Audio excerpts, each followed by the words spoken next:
Okay, right now here's a bunch of hollyhocks coming up, and we don't want them around this flower, and we mulched here, so I just take my hand and rake through here, and you can see how easy it is to take them out. You can just brush back the mulch. A lot of the weeds and stuff will just come right out. So it's very easy to clean up. A lot easier than if you don't have the mulch.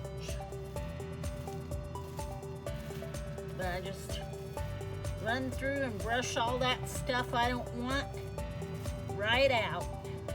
Once in a while you'll get one that's already gone into the ground, but it's not hard to get out at all. And you don't really have to pick all these up. You can just let them deteriorate in your garden.